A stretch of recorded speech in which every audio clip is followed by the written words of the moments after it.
Alrighty. So, hello everyone. Thank you again for Good attending evening. tonight's beginners astrology workshop. My name is Nadia. I'm a library associate with the Adult Programming Department at the Woodbridge Public Library.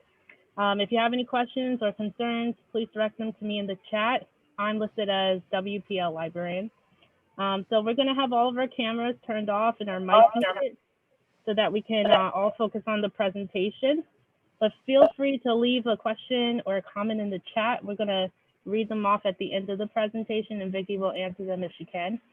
And if you're interested, or if you enjoyed tonight's presentation, which you will, please feel free to check out our upcoming events through our Facebook, our Instagram, our Twitter, or our website, woodbridgelibrary.org. All right, and now to introduce our speaker, Vikki Anderson has been a metaphysician and astrologer for the past 48 years. She also has a solid background in spiritual and holistic health. Vikki is an author, teacher, lecturer, certified hypnotherapist, crystal therapist, certified advanced feng shui practitioner, an interfaith minister, and a tarot reader.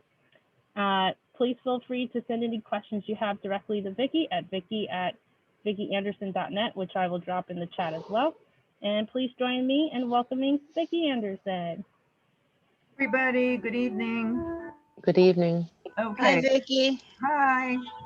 I started this is a real beginner's workshop because I figured if I continue to do intermediate or maybe advanced at some point, you have your basics. So if you know some astrology, bear with me. But I think it's very useful. There's a lot of information.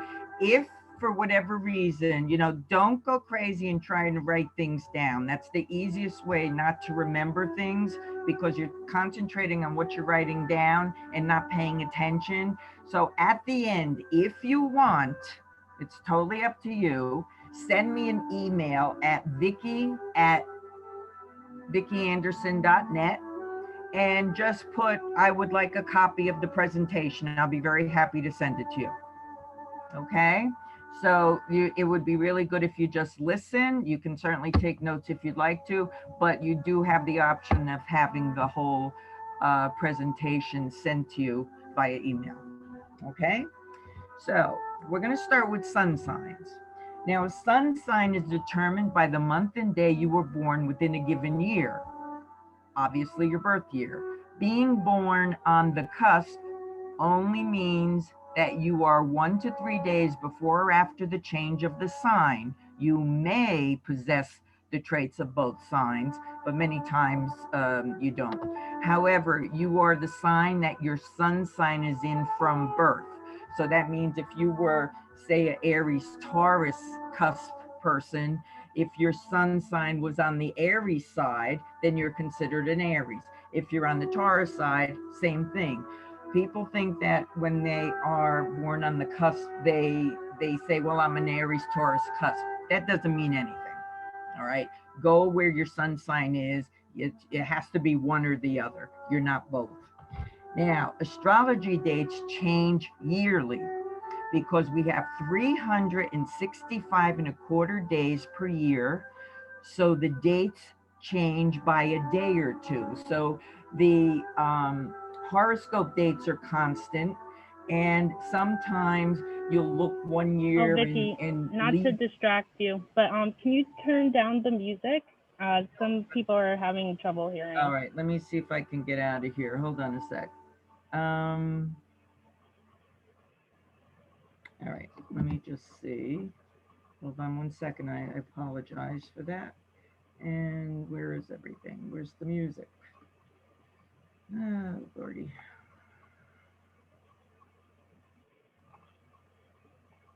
Okay, let me get out of here. Let me get out of here. Okay, that should do it. And let me get back into here. And so where it says from current slide. Yeah. All right. From current slide. Okay. Sorry about that. Of course, I thought it was low enough, but thank you for telling me. Okay. So horoscope dates are constant. For instance, Pisces. They'll always say Pisces is from February 20th to March 20th. So, for instance, My daughter was born on May 20th. And I said, oh, well, I thought, I wanted her to be a Gemini. And I said, thank God, May 20th, the last day of Gemini. I'm so happy.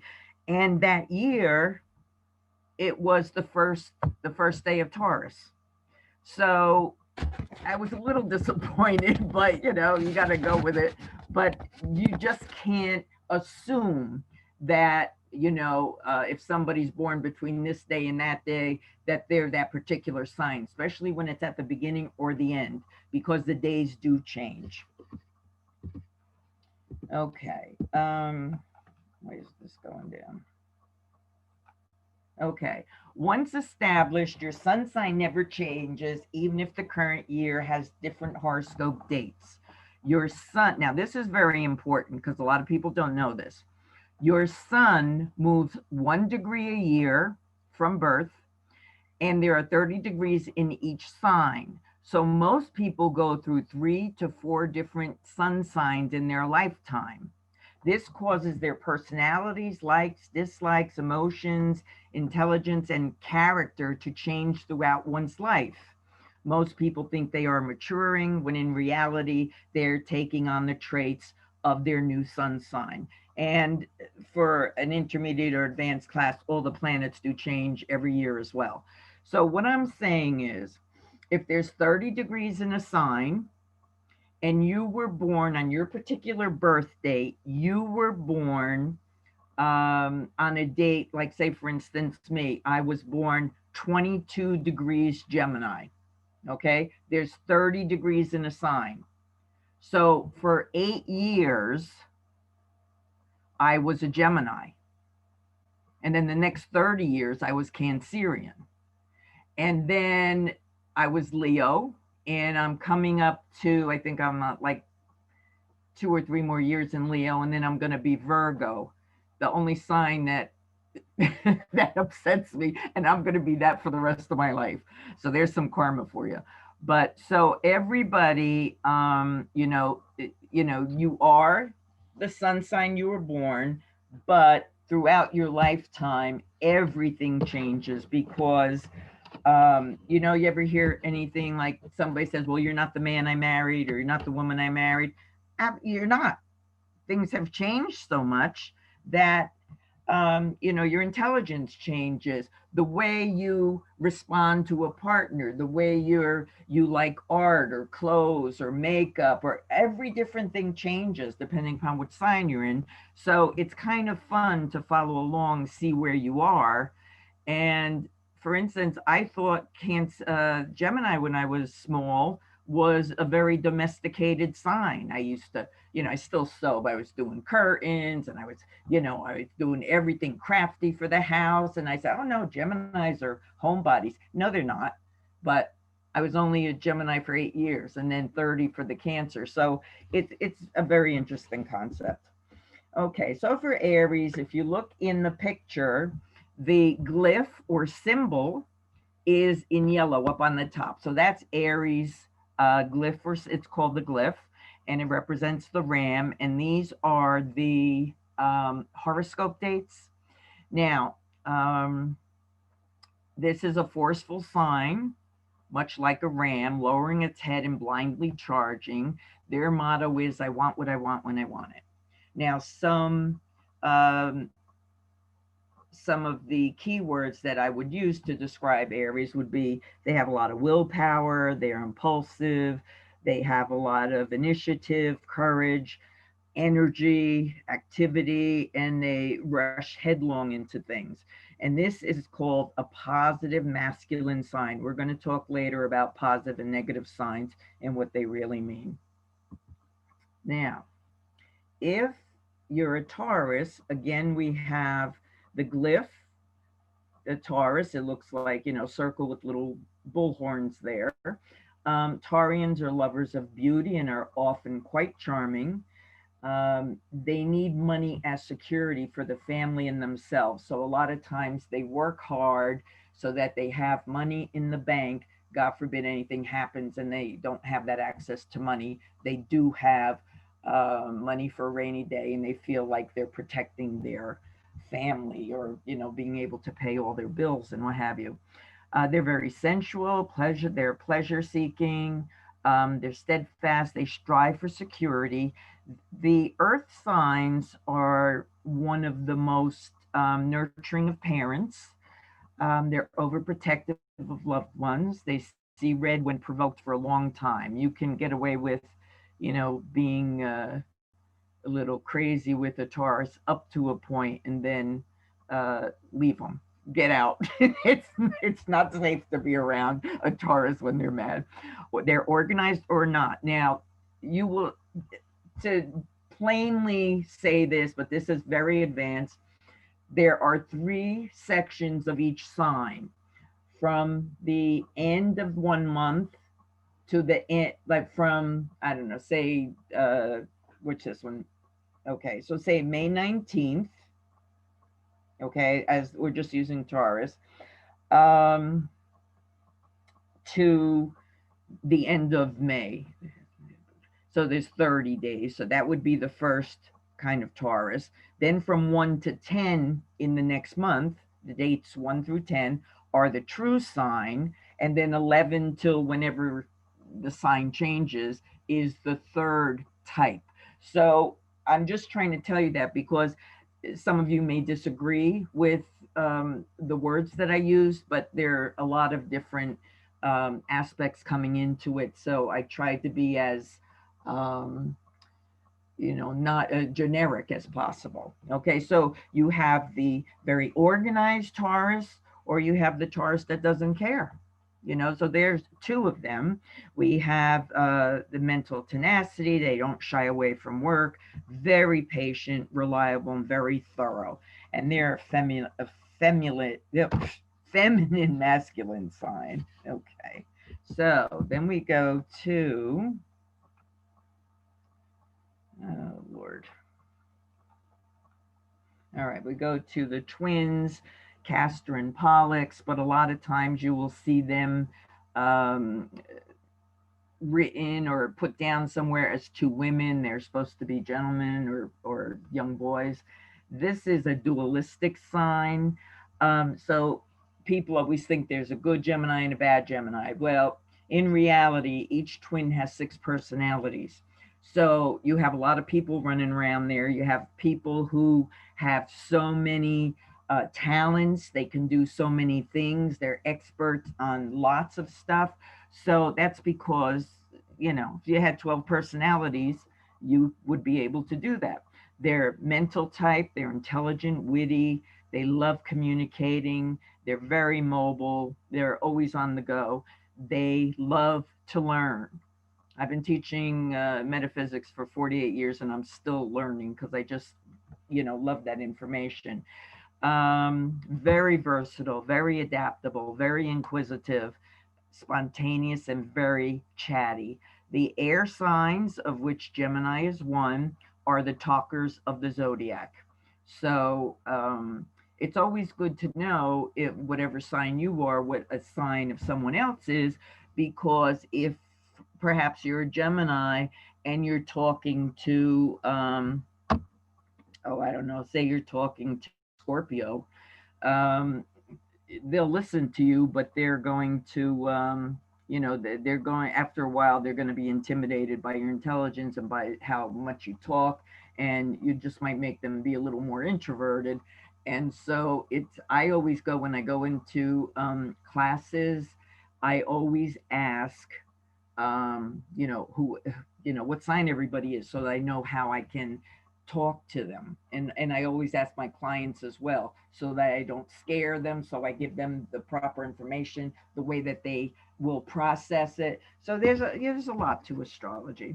Cancerians, they're also called moon children. A lot of people don't like the word cancer, so they started calling them moon children.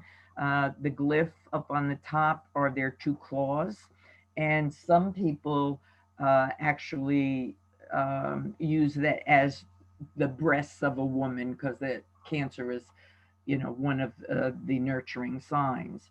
Cancerians are much like their symbol, the crab. They're evasive, always sidestepping, preferring not to confront anything directly. All right. They're kind, sensitive, sympathetic, resourceful, cautious, protective, shrewd, treasure family and home life. They are the best parents imaginable because they always make the children come first. They're very emotional and, as it says above, very sensitive, but a lot of times they don't like to show you because they don't want you to get upset because they're upset, and they always seek safety and closeness, especially family or people they love. They always, oh, water signs are just as protective as earth signs, and those two go together. So we have we have fire and air go together, and then we have earth and water go together. And but when everybody mixes these things up, that's when you have a lot of divorces because people aren't matched well. Leo is ruled by our strongest planet, and it is the sun, and it is considered a planet in astrology. Leos need to be center of attention, and they are appreciated for their accomplishments. So we have they're proud, creative, dignified. Oh, sorry, I got two of them in there.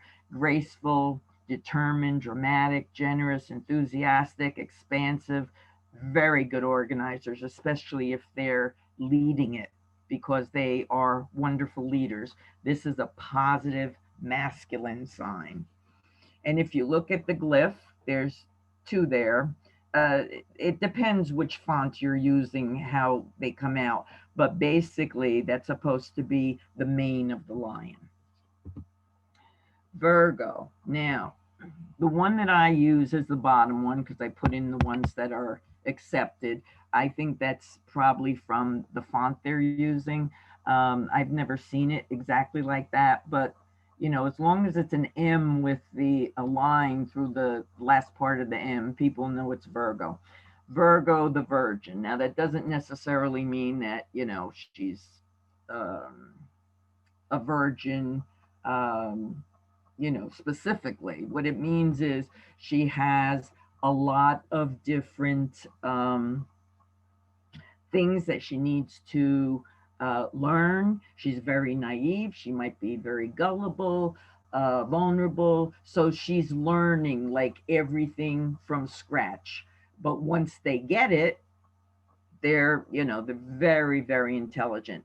Um, Okay, so Virgos are addicted to practical material objects but are not as possessive about them. They have a great communication nature and are extremely good with details. Now, they're meticulous, analytical, critical, very detailed, discriminating, modest, orderly, organized, overanalyze everything, need to work and feel useful, need to be of service. Now, interestingly enough, most doctors and nurses are Virgos because or a healthcare worker, because this particular sign is ruled by a healthcare or doctors and nurses is one of the areas that Virgo rules. And these people want to be of service to everyone. So it's really, they don't only have to be that, they can be lawyers, they can be, um, you know, whatever, whoever helps people, But basically, what this is a very interesting fact because I've been following this for a while, and many of them are Virgos or have a Virgo ascendant, which is the personality you show to the world, which we'll discuss in a little bit. The scales.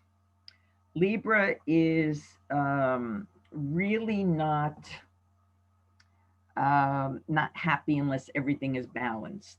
They are one of the nicest signs, and usually they're the ones that are often taken advantage of because they're not good at saying no or having confrontation. So they might let things slide.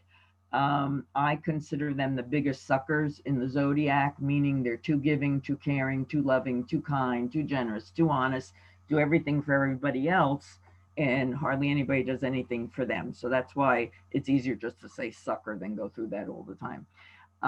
Some key words are they're very intelligent, diplomatic, idealistic, easygoing, tactful, they seek balance, they're very selfless, They're always trying to help people. They have a high regard for others.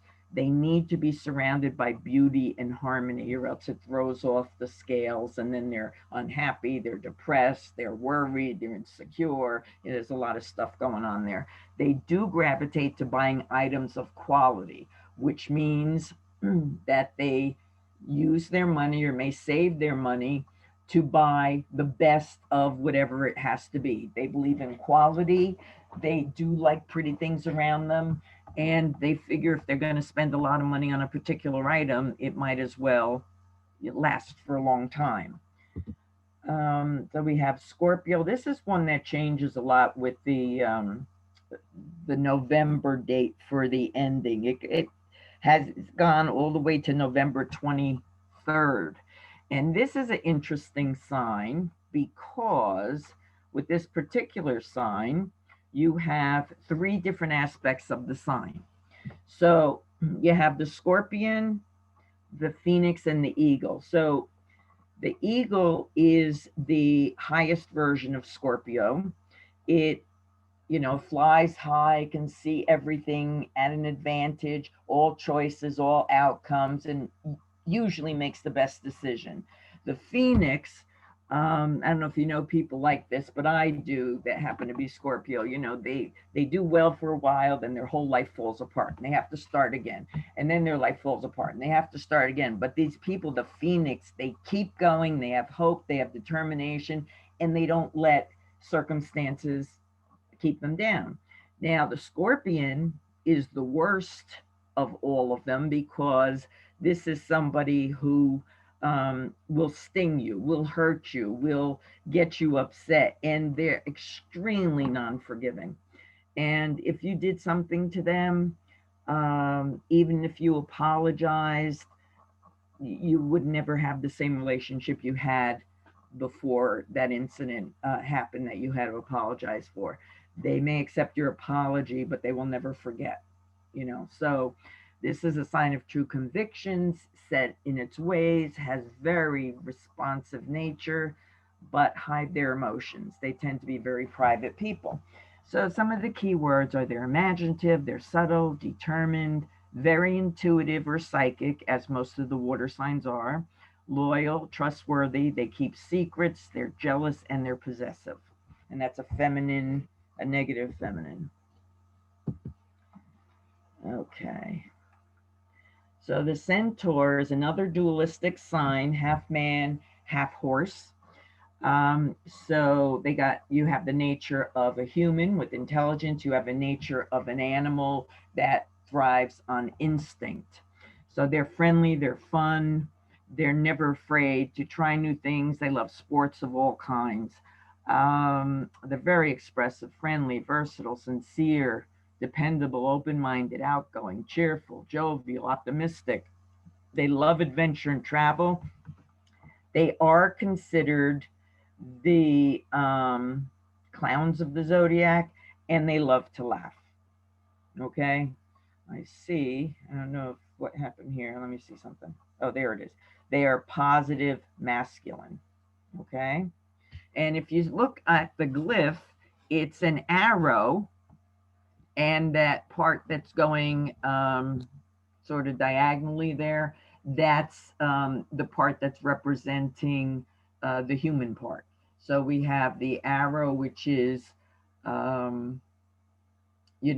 representing the animal instinct, and then we have the human represented there as well. Okay. Capricorn. This is the goat or sea goat. Now I use the glyph very similar. Again, it's the font, but that's as best you're going to get close to Capricorn glyph. And the top one is, it's okay. It's not exact, but everybody would understand what that is. So Capricorns are very practical and dedicated to their career and families in that order, and they're usually workaholic types. Again, this is somebody who, if you think of the goat, if you think of the sea goat, you know, sea goat comes out of the sea and tries to climb up the mountain. The goat is really up on top of the mountain, looking around, seeing, you know, what's going on, what advantages they can take, maybe to help their family, help their business, whatever it is. And, you know, it's a very, you know, it's a earth sign, very, very accomplished, goal oriented, ambitious, patient, prudent. They have an extremely dry sense of humor, which I happen to love. They're critical thinkers, needs time to absorb an idea before taking action. Earth signs many times have to think about something, like they can't make a snap judgment.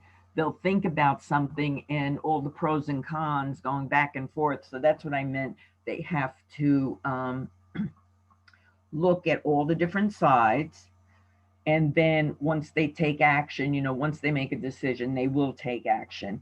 They're very enduring. They have a lot of purpose in life. They're extremely proud people.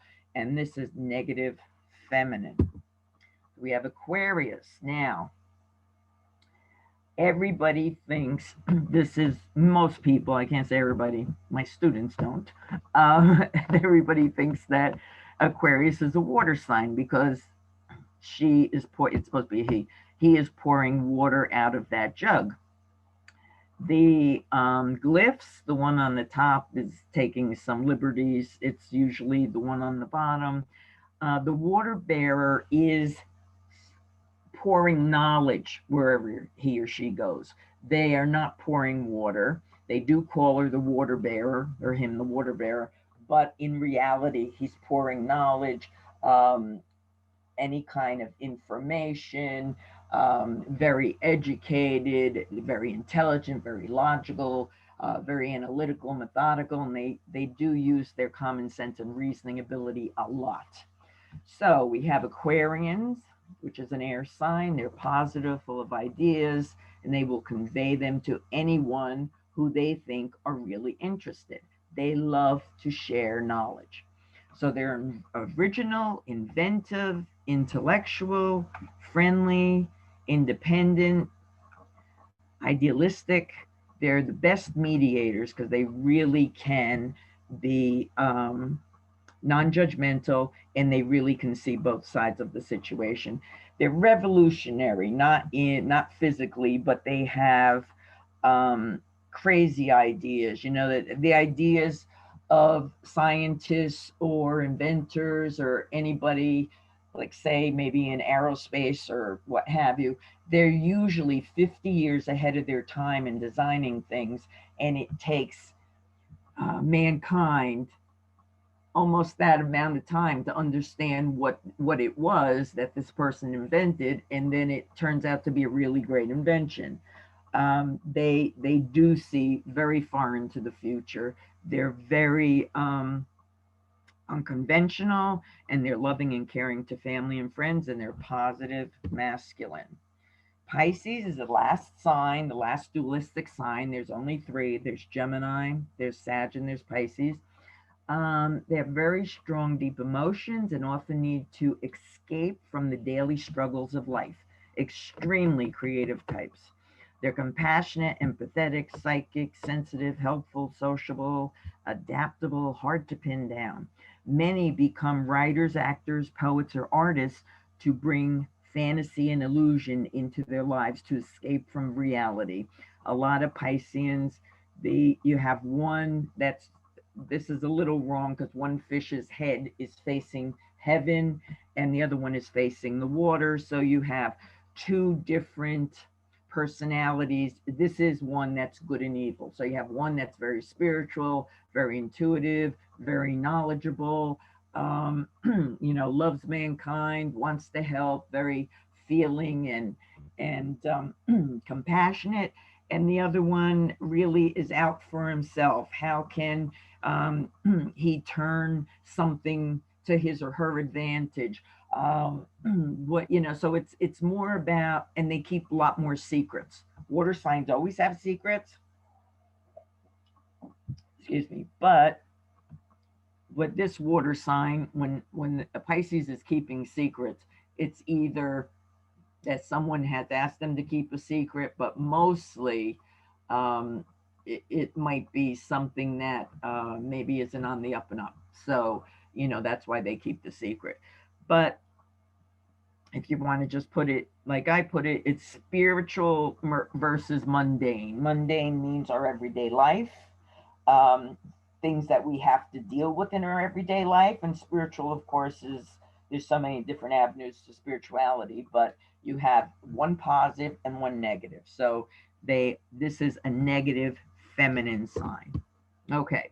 Now, if you look up your sign on this list, you would look across and you would look down. No, no two signs have the same elements, or the list on the left are called qualities, cardinal, fixed, mutable. So if you are a Taurus, you go up to that top of it, it says it's a earth, and you go over to the left, so it's a fixed earth. Okay. And if you go to, like, say, Aquarius, you go, now let's do Gemini, you go to the Gemini, so you're air and you're mutable.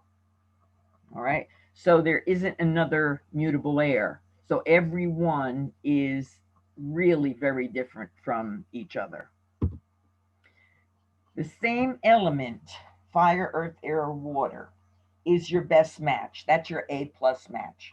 Now, in Egyptian times, they said this was a curse. And the reason they said it was a curse, because both of you are so identical, and you like the same things, you do the same things, you're interested in the same things, that after a while it gets so boring, you really, you just don't care anymore. But basically today, in the 21st century, these are really good combinations. In fact, when I have a few friends that are teachers, and they were having lots of problems, and I mean, this is like grammar school, they were having lots of problems with kids in groups. And after talking to them, I realized that they must have a lot of mixed elements in each group, because, one had to be the leader, one would always cry, one wanted to always draw, whatever it was. So we tried a little experiment with 4 of my teacher friends, and I asked for all their birthdays, the kids' birthdays, not the year or anything, or not their names, just their birthdays. And we made up groups, A, B, C, and D, of each element. So what was happening was, like, all the fire signs were go-getters. They had to do it quickly. They wanted to be, do that so they can move on to the next thing, and they wanted extra credit. And, so that was that. The earth signs were very, very detail-oriented, very slow, doing everything perfectly. So if you had a fire sign in with earth signs, you would drive the fire sign crazy, because they can't slow down that much. But earth signs need things to be perfect. They want it done right. Air signs, again, fire and air match, earth and water match. So air signs, if it was like a reading assignment and maybe they had to draw something about it, the air signs would keep reading the chapters after that, because they love to read, they love to, have knowledge, and the teacher would have to come over and say, okay, now draw such and such. And they do it so quickly so they could continue to read and learn knowledge. Water signs, very, very sensitive. You have to be so caring with these people, and they will do exactly, the children will do exactly what you tell them to do. So if you tell them to read these 2 pages and then make a drawing about a boat or something like that, they will do exactly that. They're not as slow as earth signs, because water is fluid, but they like to be directed. They need direction. They need some kind of authority figure to tell them what to do. They're not, when they're young. They're not as creative, say, as an air sign or a fire sign, because they don't think outside of the box yet. But you get your report done, you'll get your picture done. That's what you ask them to do. So so it really, that kind of little experiment really worked well. There were no more fighting, or minimal fighting. They were all getting their work done very peaceably. They were going, they just had a really good relationship within each group, and the teachers didn't have to pull out their hair anymore. So that was good. Now, fire and air are like a B plus match. So if you look at fire, that's Aries, Leo, Sag, with air, Gemini, Libra, Aquarius. So that's like a B plus match. Okay. Now, earth and water are also B plus match, and that would be Taurus, Virgo, Capricorn, water, Cancer, Scorpio, Pisces. So you have the, fire burns in air, and water is poured on the earth to grow things. So they kind of go together. But you wouldn't want to have a water sign and a fire sign together, because the water would put out the fire or create steam. Okay. So, and real, I mean, you could go, over and over with this fire. You don't want fire and earth together, because the fire will scorch the earth and move on and get out of the way, and you won't know what happened to them. So there's a very strict way of having the elements match if you want a really good relationship. Now, these are opposites, and we don't have to go through all of them, but opposites, we have Aries and Libra in the first row. We have Cancer and Capricorn. Second row, we have Taurus opposes Scorpio. We have Leo opposes Aquarius. We have Gemini opposes Sag, and we have Virgo opposes Pisces. Now, oppositions either work one of two ways. One, you're not attracted to each other because you're both totally different. And the second one is you are so excited to meet that person, because that person has different ideas, different viewpoints, different kinds of intelligence, knows things that maybe you don't know. So it's really exciting. But after a while, it depends on your chart how long, but after a while, you kind of wind up hating each other. My daughter, actually, she as a Taurus, she married a Scorpio, and she was excited. That I thought it was a perfect match. For about 11 years, and then when the 13th year rolled around, they surprised everybody with a divorce. They couldn't stand each other anymore. So, and now she's married to a Virgo. So Taurus and Virgo is called a trine, Trine, and that's the best aspect there is. So I'm very, very happy for them. Okay, so let's see. Now, you remember we did that list with cardinal, fixed, and mutable, and you probably looked up your own sign and you found out what you were. So these are just buzzwords here. Cardinals are generating, means they do generate a lot of stuff. They do start things. They're very enterprising. A lot of times they don't finish what they start because they're impatient and they want to get to the next thing. Fixed signs, they concentrate, they're very stable, they're focused, they can be stubborn and rigid and resistant to change. And then mutables are, they distribute knowledge. They always are looking for different ways of helping others through a lot of different means. They're very adaptable. They connect with everybody because they really can kind of be versatile and make that person feel comfortable. They can be scattered, they can be reckless, and they're prone to worry. Here's how I describe them. If somebody said to a friend, or if I said to a friend that was a cardinal, and I said, you want to go out to the movies tonight? Or should, or maybe we'll go to dinner. So, so you'll talk about it, and you decided to go out to the movies. And then the time you got there, you said, no, I really don't want to go to the movies. I'm hungry. I really didn't eat that much today. So the cardinal sign say, okay, that's fine with me. Fixed sign.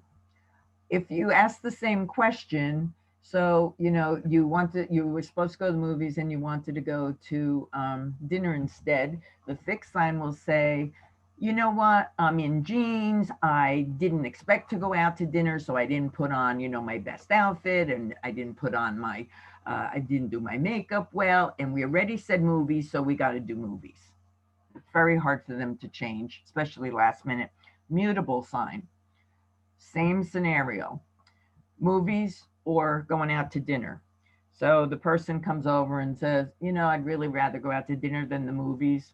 And the mutable sign says, okay. Or should we go to the movies or should we go to dinner? I'm not sure. And the mutable sign says, yes, let's go to both of them. They don't care. It's not important.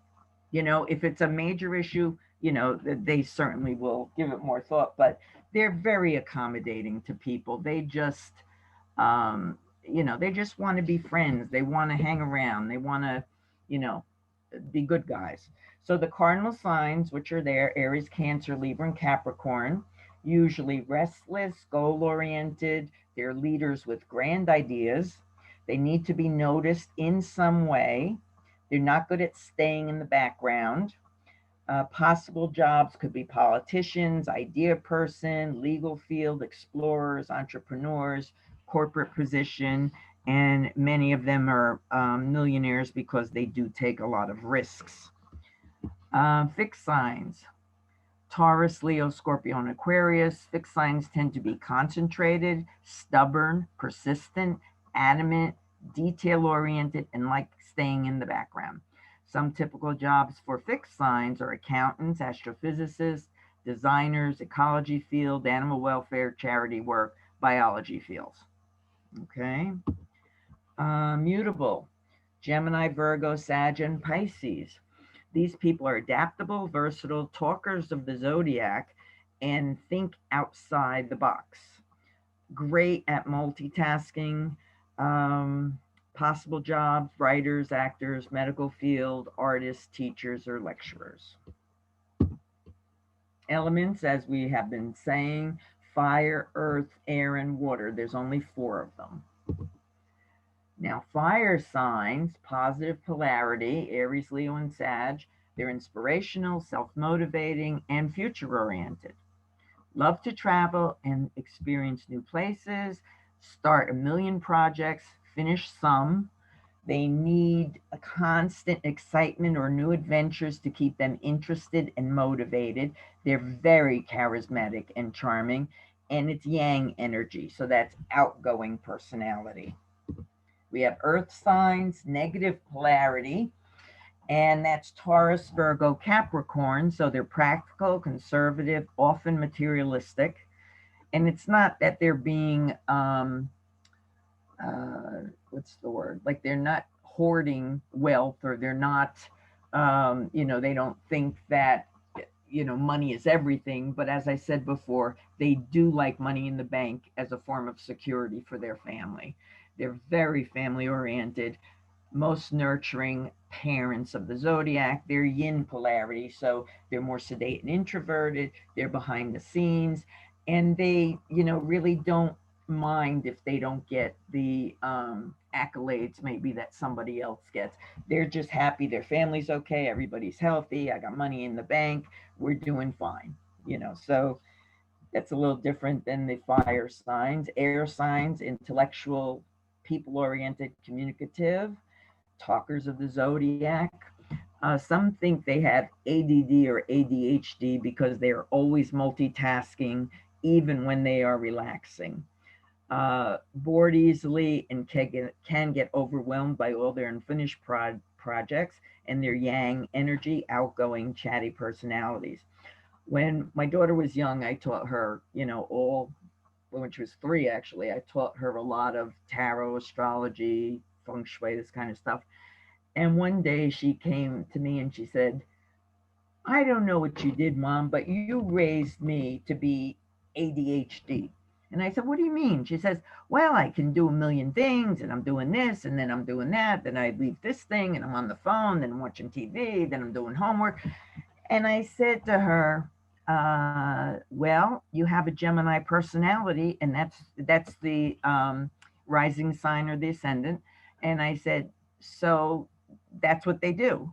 And she said, oh, so I'm not crazy. I said, no, you're not crazy, but it's just constant motion, constant doing, changing things, makes lists for everything. You know, the lists have lists. Water signs, negative polarity, Cancer, Scorpio, and Pisces. They're exceptionally emotional, although they don't always want you to know it. They're intuitive and compassionate and get hurt easily. So you got to be very careful what you say to these signs, because you might hurt them and not really even know it. Many are psychic and very intuitive.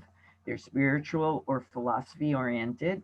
Negative side of water can be addictions to water, alcohol, drugs, smoking, or sex. They have obsessive behaviors, depending upon their chart. Yin personality, hidden emotions, quieter personality, and often has self confidence issues. Now, as we were talking about positive and negative, it doesn't mean positive is good and negative is bad. What it means is positive signs are outgoing, friendly, talkative, interested in learning, always seeking adventure, fun, like meeting new people, travel, like to remain constantly busy and like to be center of attention, likes to be in the spotlight or at the very least have everyone know what they have accomplished. Now, the negative signs are different because, we said before, they're the best parents and nurturers of family and friends. They're really easy to talk to, so it's really good if you have a friend like this because they can be your therapist and you don't have to spend money for therapy. They are grounded, interested in security for the family, protection, keeping people in their lives safe, happy, and financially secure. They like to remain in the background and are outstanding in research as a support system or team member. Now go to the planets. Now, of course, the glyphs are on the top right, and then I have what sign they rule on the bottom there. So the moon is rules emotions, instincts, habits, women in your life. That could be mothers, sisters, friends, colleagues, sister-in-laws, whoever, women that are in your life or people that come into your life. That the moon will rule that depending upon what sign they're in. Your moods, emotional intelligence, and highly sensitive. So the moon is, a very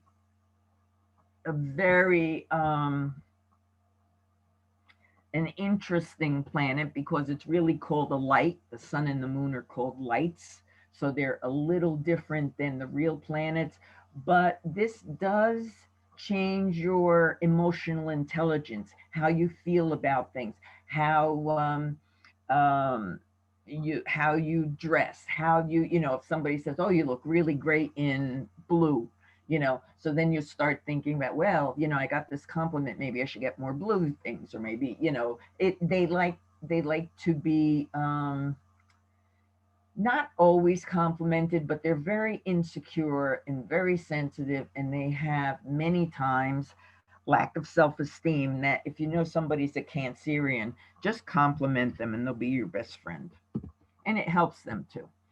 Sun, the circle with the dot in it, that could represent the universe with the sun as in the center, and that rules Leo.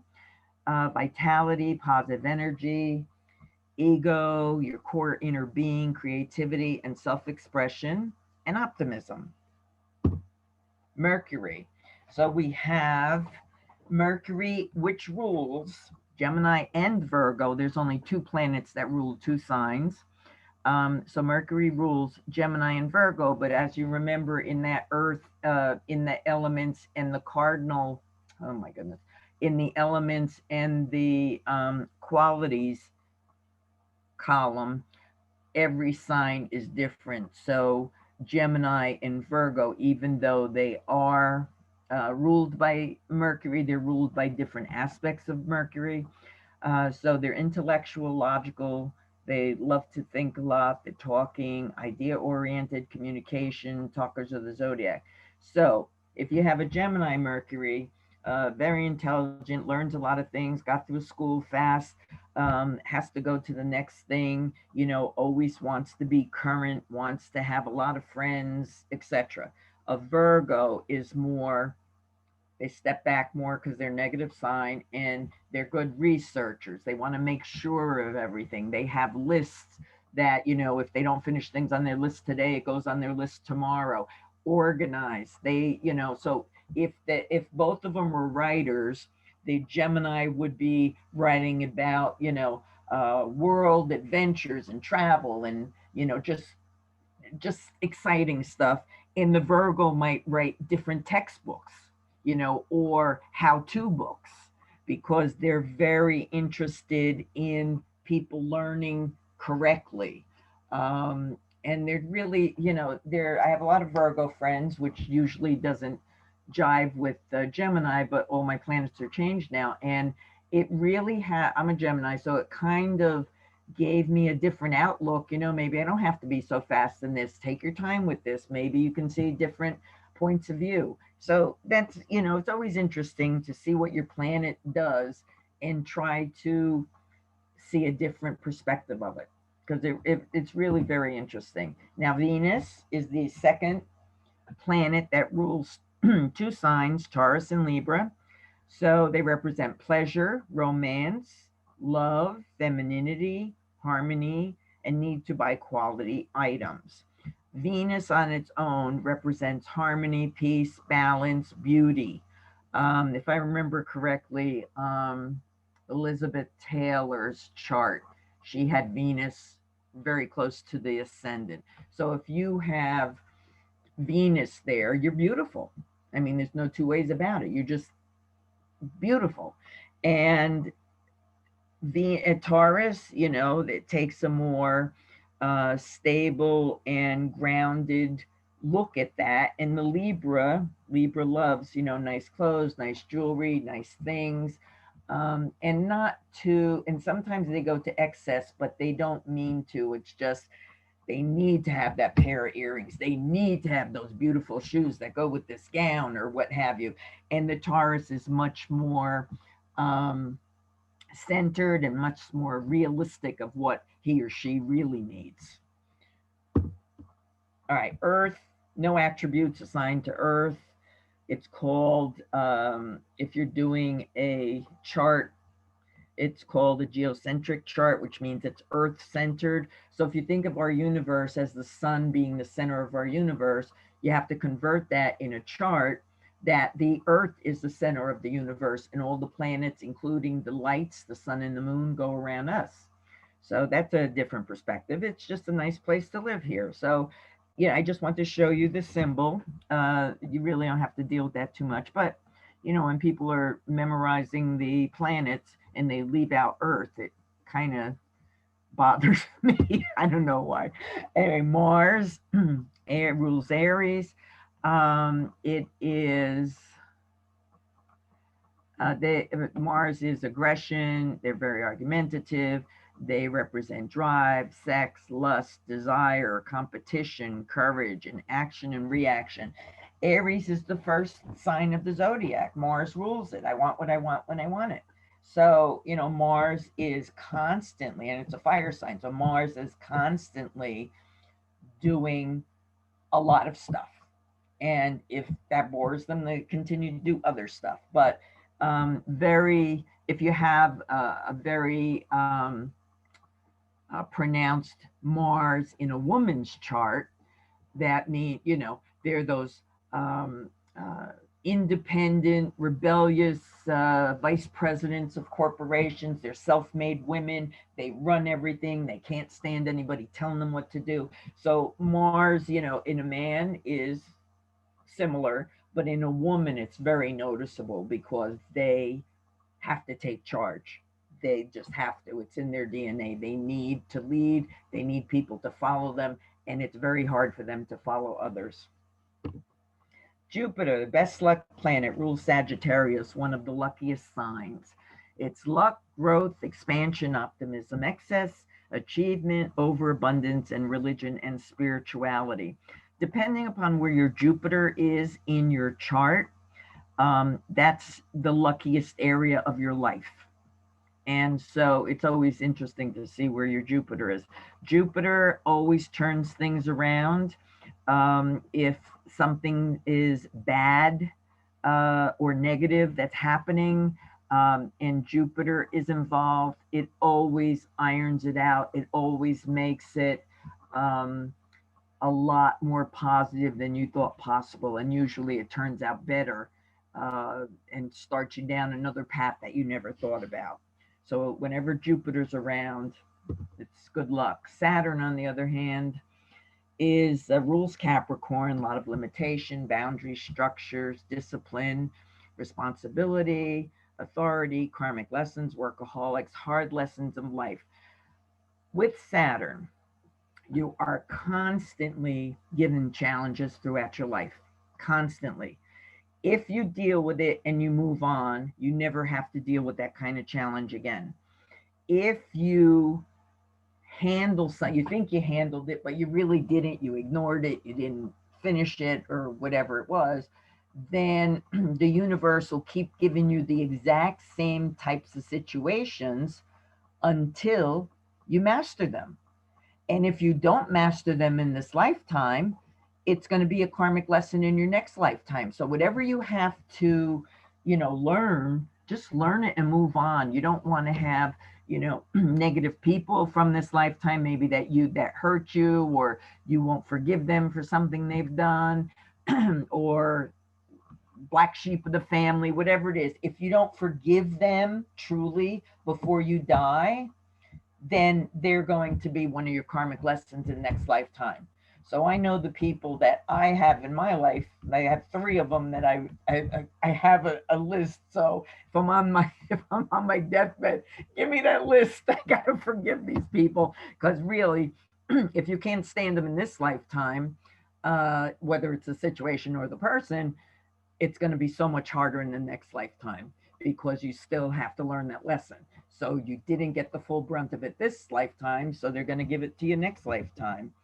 Uranus. This is the oddest glyph I've ever seen. I have never seen Uranus like that. That must be a really brand new one. Uranus is usually on the bottom, and it's represented. If you can see it, it has an H, because it's represented by the person who discovered it.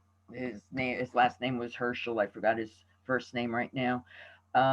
So Aquarius is individualism, eccentricities, liberation, rebellious. Again, more so intellectually, but it can also be physically. Sudden inspiration, problem solver, mediator, thinks 50 years ahead of their time. They were my sign of study for 10 years, and all I came out with was they are predictably unpredictable. So that's kind of interesting. This is Neptune. It's the trident, so of, King Neptune, that's his trident, rules Pisces, and it represents illusion, delusion, imagination, spirituality, escapism, dreams, fantasies. They have a lot of sensitivity and emotional. So this is a really good sign to be creative, because if you have the imagination and the fantasies and illusion, you can create almost anything. So they make really great writers or artists or something like that in the field. The glyph on the top, Pluto, is for actually Percival Lowell, who actually discovered Pluto in 1930. And really, even though the science community downgraded Pluto into a dwarf planet, we still do use it as its full planet in astrology. The If you look at the glyph on the bottom, that's supposed to be humanity, people raising up their hands. They want to be counted, they want to be part of that generation, because Pluto is a generational planet. It takes forever to get to the next house. So this is power, transformation, Metamorphosis, death, rebirth. They're very secretive, loyal, and they do sometimes cause, Pluto does sometimes cause trauma and drama. But when it causes trauma and drama, it gets rid of all the negativity in your life and pushes you on another road that you perhaps may not have thought about for your life. And even though you think it's the worst day of your life, it's going to wind up being the best day of your life, because Pluto pulls the rug out from under you and you have to start again, and it's always wonderful. Now, a lot of people know about Mercury retrograde, and Mercury retrograde, it's kind of hard to describe over Zoom, but if you have a circle that you represent for Earth, okay, and Venus is going around, the Earth, and remember, we're the center of the universe. So it's going around the Earth, and then Mercury's going around the Earth. So Mercury retrograde actually means that from the position of Earth you are in, whether you're in Pennsylvania, New Jersey, Canada, wherever you are, when Mercury goes around and it's behind where you are, so say it's, say it's in China and you're in Canada, it didn't get there yet, it seems as if it's going backwards. It really physically doesn't go backwards, but that's our interpretation of it.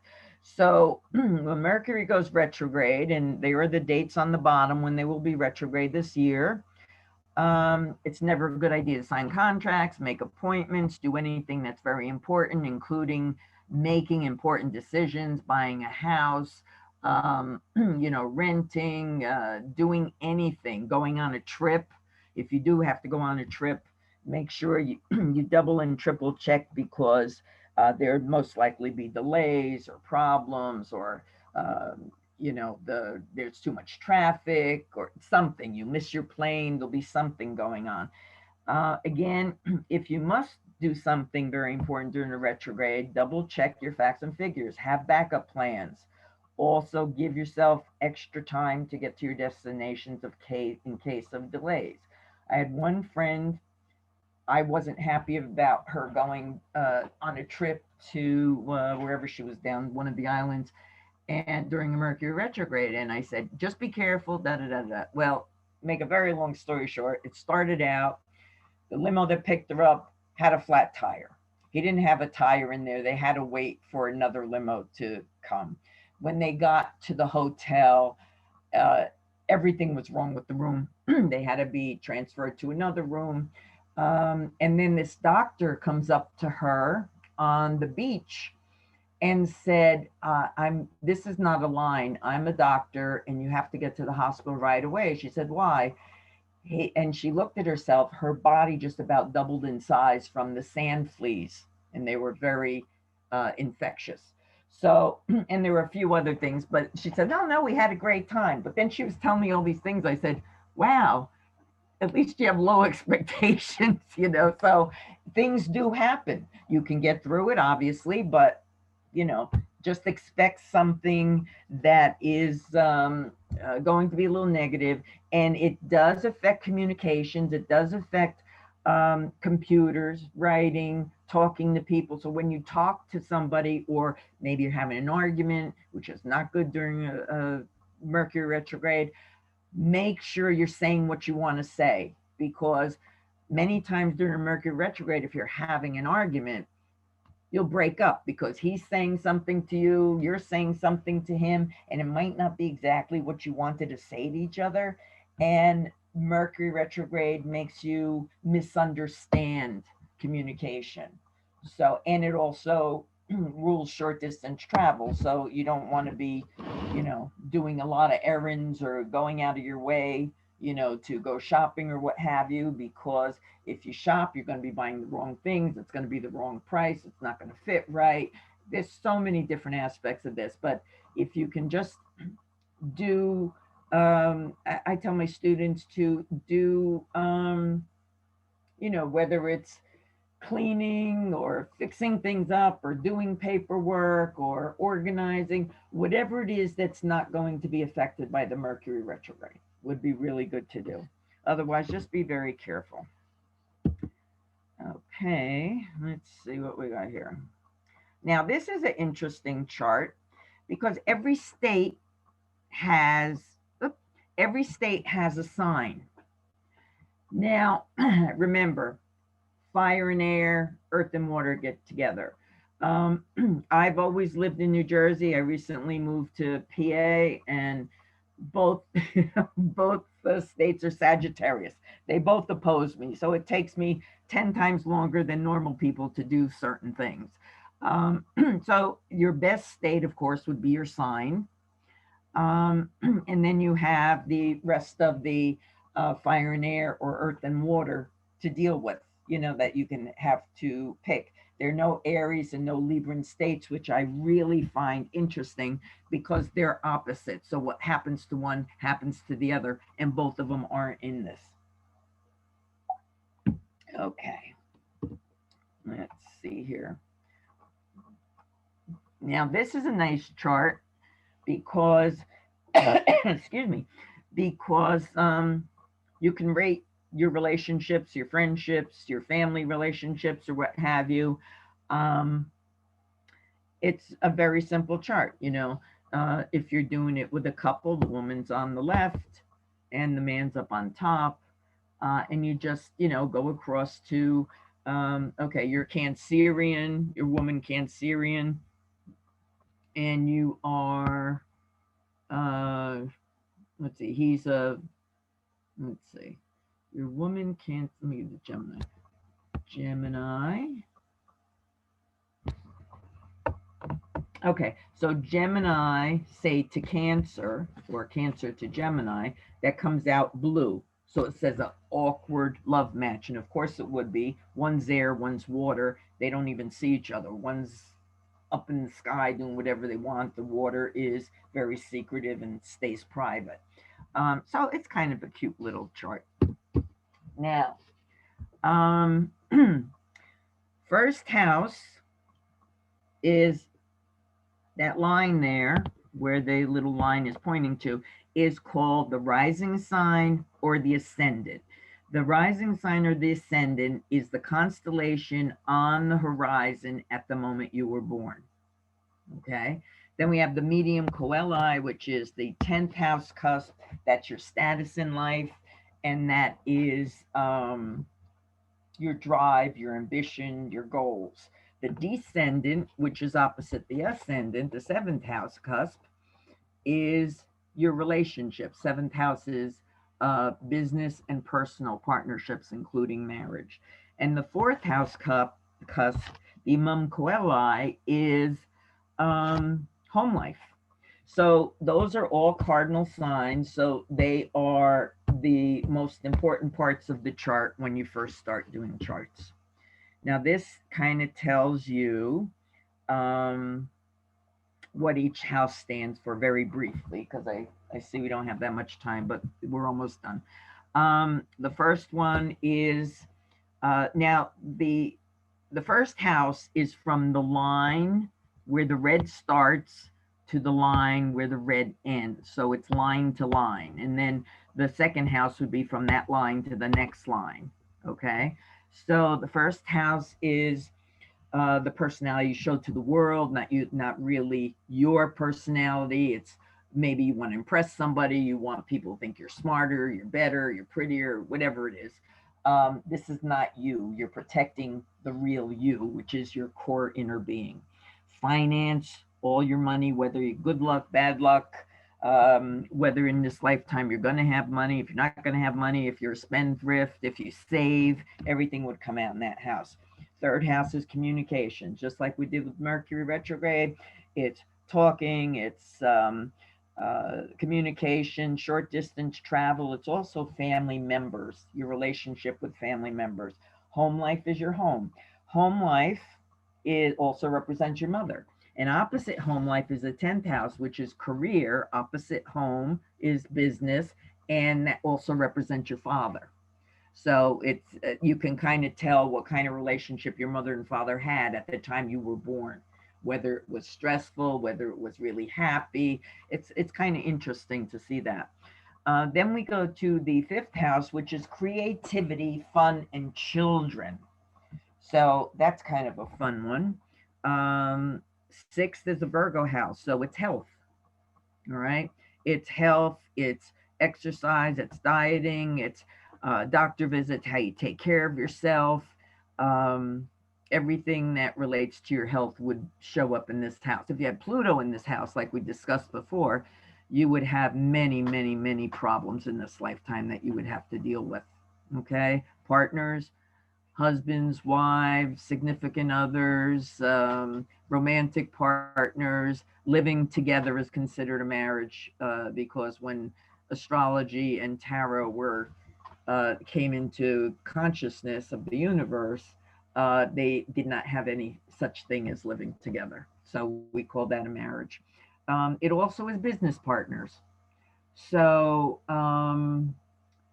so your relationship to your business partner, your relationship to the staff, your relationship to every maybe your customers, your vendors, anybody that's related in your business, as a partner. The next one is how much money you make in business and how you um, divide it up for salaries, for paying bills, and how much you have left at the end.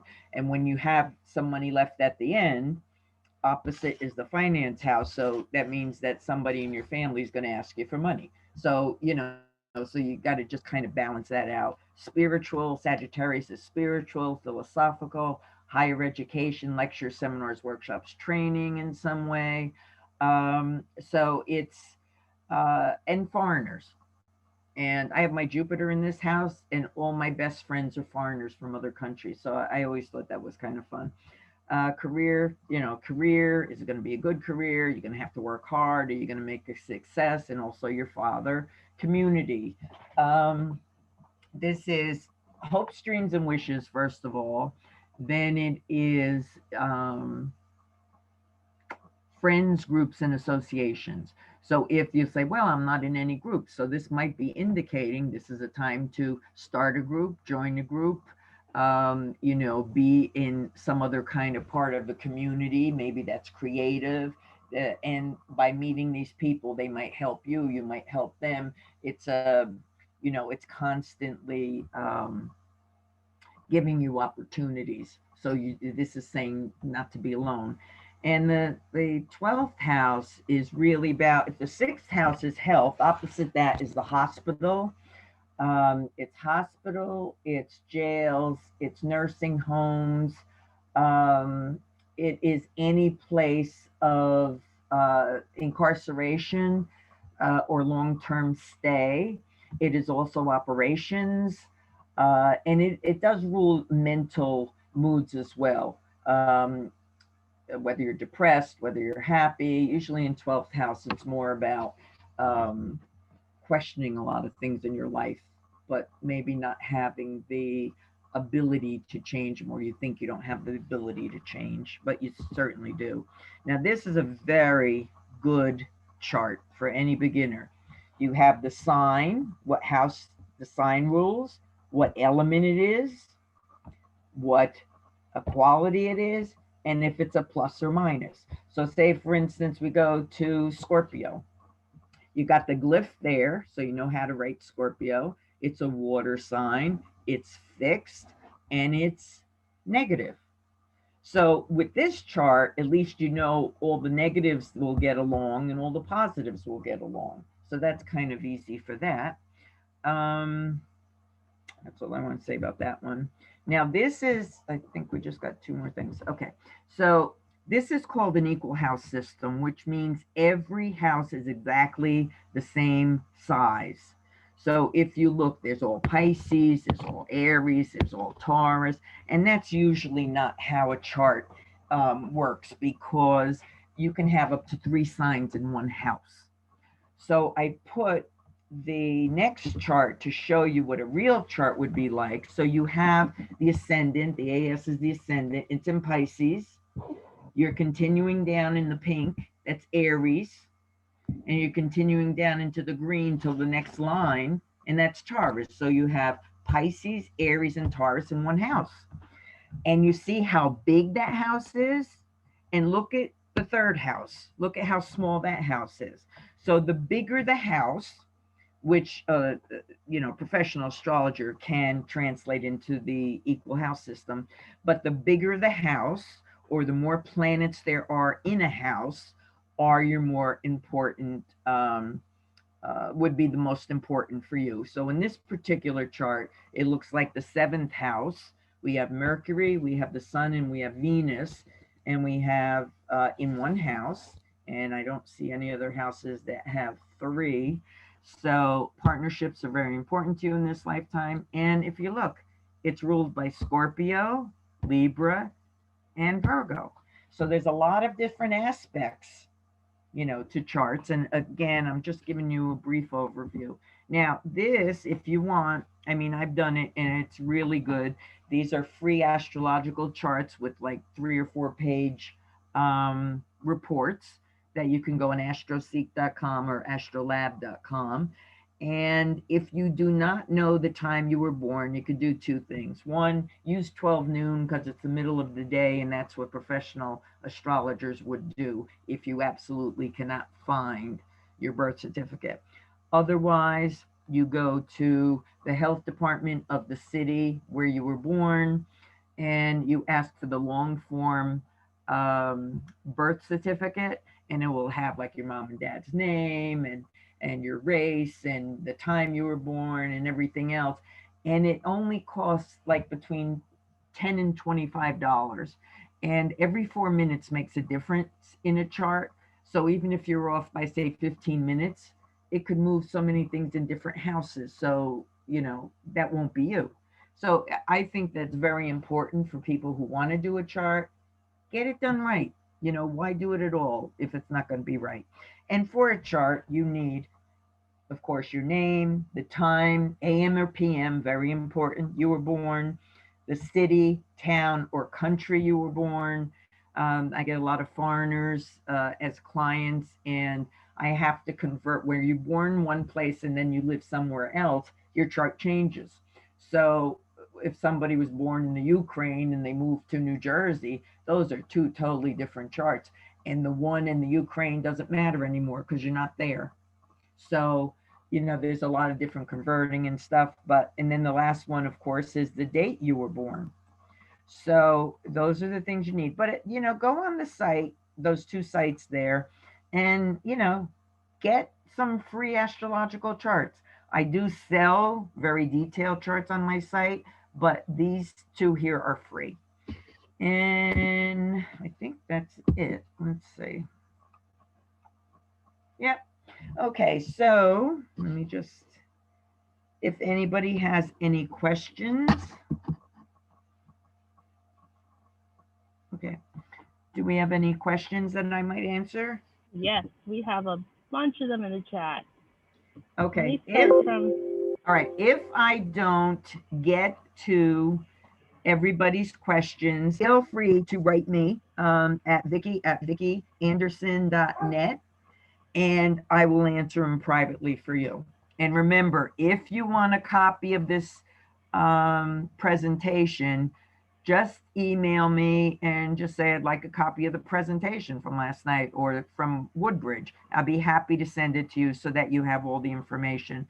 And I'm going to also try to email everyone. Yeah, I'm going to also try to email everybody a copy of the presentation as well. Oh, okay. You don't have this one, so I can send it to you. Yes. Right? Oh, yes. Okay.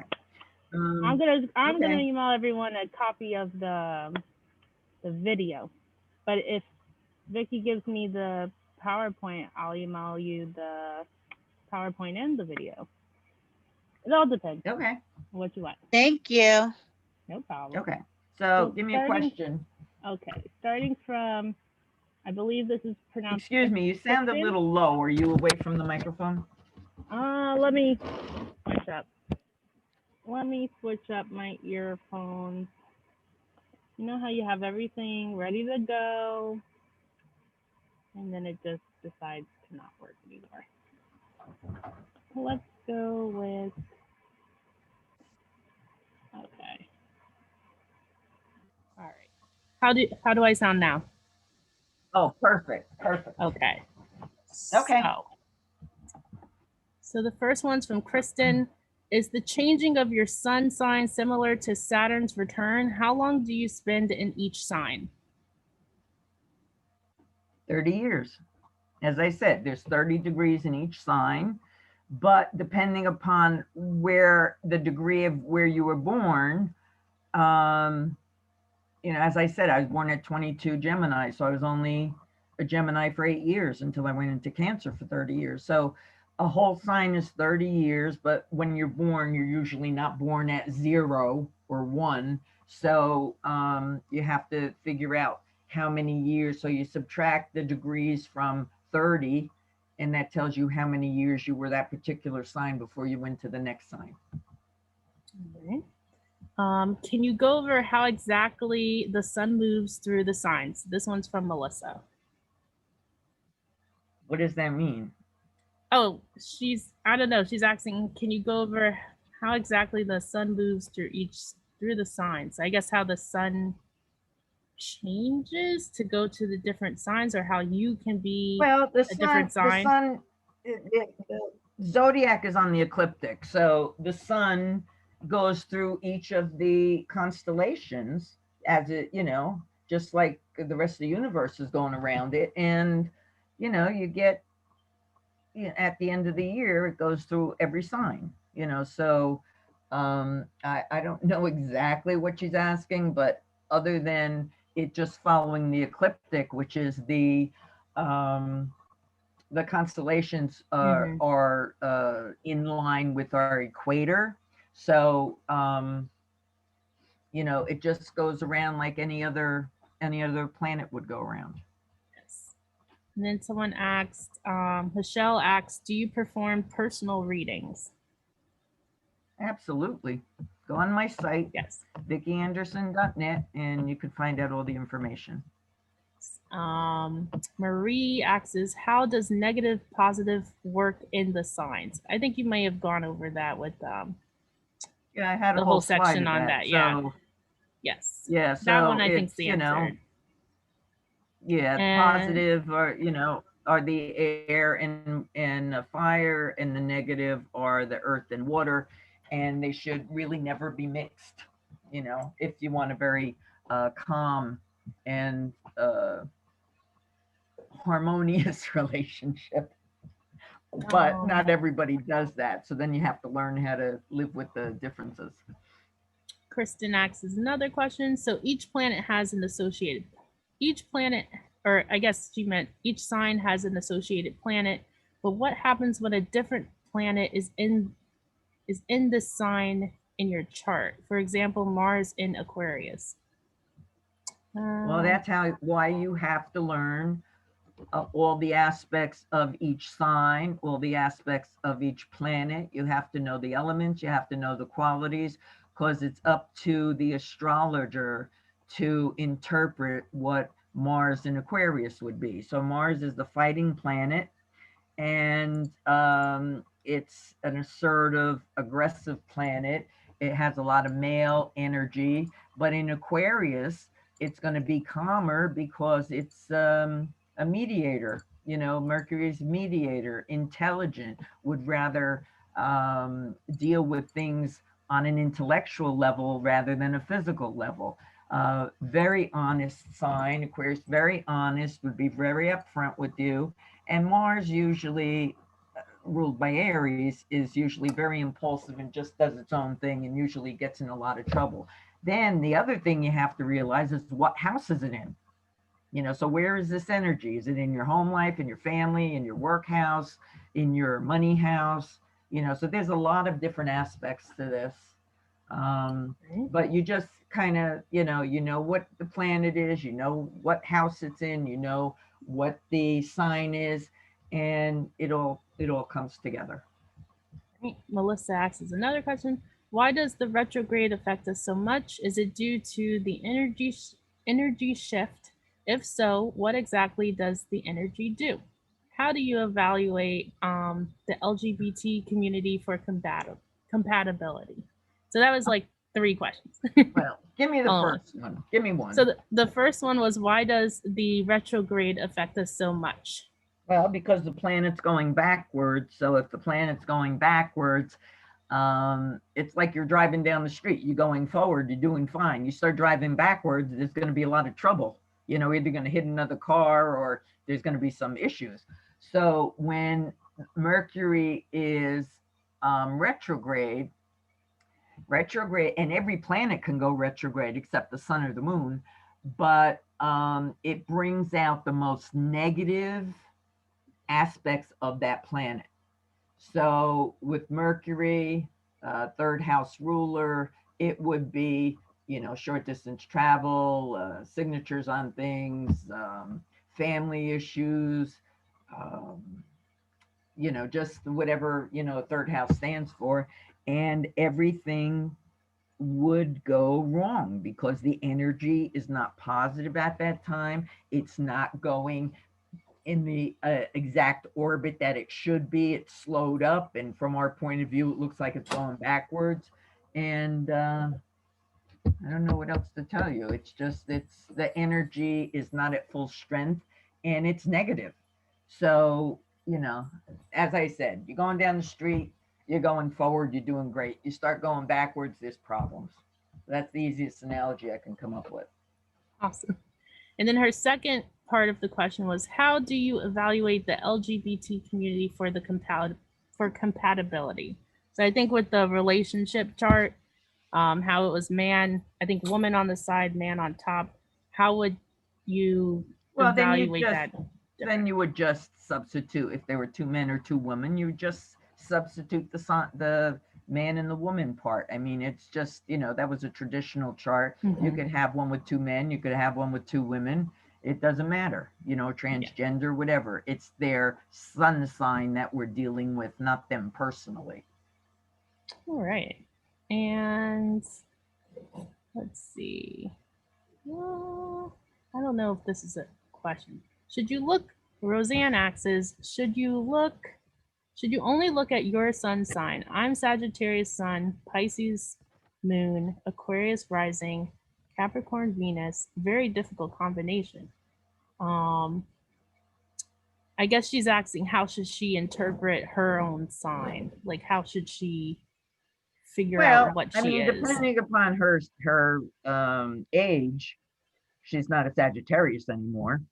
So, and your moon sign changes every 2.5 years. Your sun sign changes every 30 years. Every planet changes every 30 years. So you have to, you know, you'd have to see what's really going on there. I mean, Sagittarius squares Pisces, so you know that's not a great combination. A woman-man combination. Relationships would be hard. Women are represented by the moon, and the sun is representative of men. So when it squares, there's always going to be some issue there, unless the planets actually change that aspect. You know, you can't do one planet at a time, because I don't know what Venus is doing to anything else in the chart. I mean, you know, that's like, you know, you go into the bank and you have one check and you want to balance your whole checkbook. I mean, that you're not giving me all the information, and you'd really go on that site and get some. It'll show you where all your planets are, and it'll give you like a 3 or 4 page explanation, and that might help you out. Yeah. And Roseanne, you might also want to email Vikki at the email address that's listed in the chat. And then one last question from Marie. You mentioned about the progression chart, but do you look at transit charts? Basically, you have to, if you're doing interpretations for the future, you have to do your natal chart, the chart you were born with, your progressive chart, where your chart is now, the transit chart, where the planets are now, and then you have to put in the eclipse chart. because the eclipses that happen twice a year are the things that propel the chart and tell you what's going to happen to you. So when I do readings, I have 4 charts I'm looking at. So transits are the least important because next week they're not going to be there anymore. I mean, transits are changing every day. The moon is changing every 2.5 days. So, you know, it's not really worth it. If I had to really do one, I would do natal, the one you're born with, progression, where you are now, you know, where your planets are now, and I would put in the eclipses. Transits are transitory. They really, I mean, unless you need to know something for a particular day, I wouldn't waste my time. I do them because I'd like to see what's going on, but I don't base readings on them because, you know, as I said, next week it's going to be something different. The week after that's going to be something different again. You know, you can't keep changing your readings. So you really have to go with eclipses and progressions, I think, with your natal chart. Awesome. And I think that's it for questions in the chat. And I want to thank you on behalf of everyone again. Thank you, Vikki, for coming out and giving us this really comprehensive and awesome overview of the signs. And you really like started us off on the journey. And I feel like everyone has a pretty good footing. A lot of people in the chat are just thanking you and thinking. Oh, you're very welcome. I love to share knowledge. So that's what I said. If you could think of a question that you haven't answered and you're writing, you know, you could write me or you can write Najia, excuse me, and you know, and she'll get it to me and I'll answer it for you. I mean, I have no problem sharing knowledge. That's what teachers are supposed to do. So. Awesome. And everybody have a good night. And again, thank you all for coming for tonight's presentation. Thank you. You're very welcome. And thank you, Gia, for inviting me. Thank you. Definitely. We are lucky to have you. Thank you. Everyone's saying thank you. That's great. And thank you for coming. Good night, everyone. Good night. Good night, everybody. All right.